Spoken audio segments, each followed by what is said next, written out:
Hello friends, welcome to study X page. आज की इस वीडियो में इंग्लिश के important topic modal auxiliary verb के बारे में जानेंगे। सो वीडियो को लास्ट तक जरूर देखिएगा।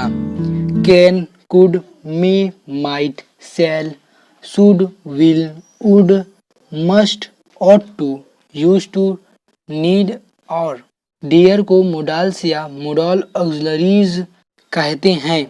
मोडल वर्ब भी टेंस फॉर्मेशन में मेन वर्ब की सहायता करते हैं, लेकिन मोडल्स और प्राइमरी ऑक्सिलरीज में निम्नलिखित अंतर है।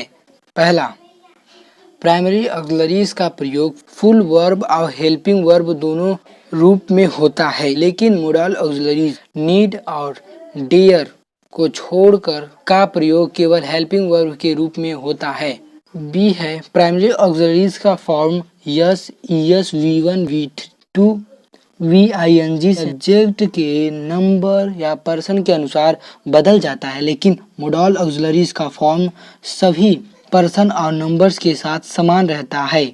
जैसे I can do this work, you may come, you can do this work, he may come, they can do this work, they may come. यहाँ I first person, you second person तथा they third person तीनों में can का ही प्रयोग हुआ है। उसी तरह मोडल ऑक्सिलरीज में भी भिन्न भिन्न पर्सन के साथ प्रयुक्त हुआ है। सी है, हेल्पिंग वर्ब के बाद मेन वर्ब में परिवर्तन हो जाता है। जैसे I am going, they have gone, he is eating, you have eaten.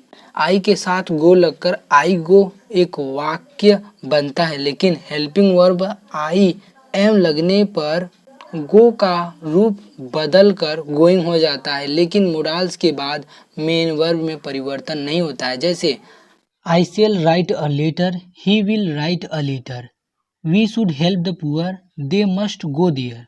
I shall write a letter इस वाक्य में राइट क्रिया का बेस फॉर्म का प्रयोग हुआ है। इसकी अलग अलग फॉर्म राइट, राइटिंग, रॉट या रिटेन में से किसी का यहाँ प्रयोग अशुद्ध होगा। ध्यान दें, परफेक्ट टेंस में फॉर्मेशन में मोडल्स के बाद प्रयुक्त मेन वर्ब का फॉर्म बदल जाता है। वर्ब का तीसरा फॉर्म V3 यानी पास्ट पार्टिसिपल हो जाता है। जैसे you must have hear to, you must have hear the name of Mahatma Gandhi, तुम्हें महात्मा गांधी का नाम अवश्य सुना है। They should have help the poor, उन लोगों को गरीबों की मदद करनी चाहिए। यदि मोडल्स के बाद बी का प्रयोग हुआ है तो मेन वर्ब का फॉर्म बदल जाता है और वर्ब का चौथा रूप V4 यानी प्रेजेंट पार्टिसिपल हो जाता है। जैसे ही मस्ट बी कमिंग, वह आ ही रहा होगा। दे माइट बी कमिंग, वे लोग जा रहे होंगे। इट मे बी रेनिंग, वर्षा हो रही होगी।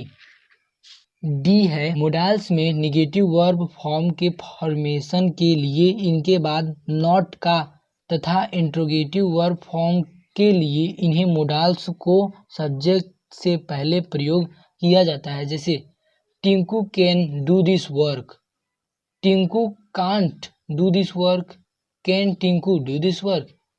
ई है, marginal modal auxiliary need, dare, ought to तथा यूज टू को मार्जिनल मोडल ऑक्सिलरी कहा जाता है।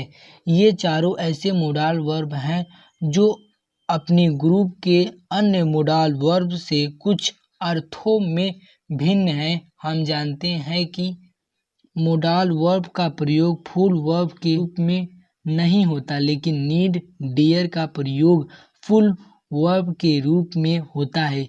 इसी प्रकार इन्फिनेटिव टू का प्रयोग अन्य मोडल्स के साथ नहीं होता, लेकिन इनका इनफाइनाइट टू का प्रयोग ऑट टू और यूज के साथ होता है। अतः यह स्पष्ट है कि नीड, डियर, ऑट टू तथा यूज टू मोडल से भिन्न हैं तथा इनके नेचर में वेरिएटेड हैं।